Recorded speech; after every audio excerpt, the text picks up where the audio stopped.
Assalomu alaykum qadrdon podpischilar. Shu uyni kuzda seysmopoyaslarni qo'yib shu holatga keltirib qo'ygan ekan.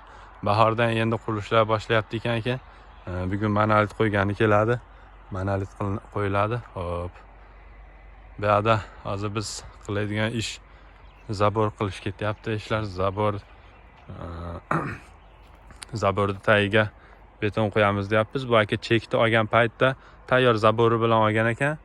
Qanaqa zaborlar e'tibor bergan bo'lsanglar, bu yomon nozik narsa. Shuni sal tagini mustahkamroq qilaman, ancha-muncha ustunlari qattiqroq tursin deb tagiga beton quydiryapti.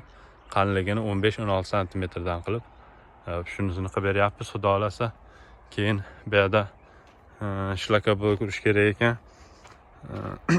Oddiy qilib emas. Keyin shu uyda zinapoyasi bor deyapti. Birinchi etajdan ikkinchi etajga ko'tariladigan shu zinapoyasini ham qilib berasizlar deyapti. Hop. Nima deb o'ylaysizlar, shu uyni birinchi etajini monolitini qo'yguncha qancha pul ketgan deb o'ylaysizlar?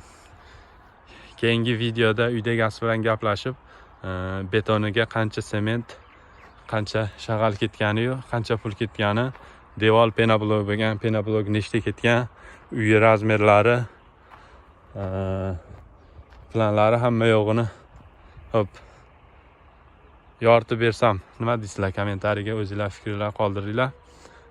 Fikringizni qarab yoritib beramiz. Uy 6 sotikka tushgan, Marhamat shahardan. Yonida yana bitta chek sotilyapti ekan.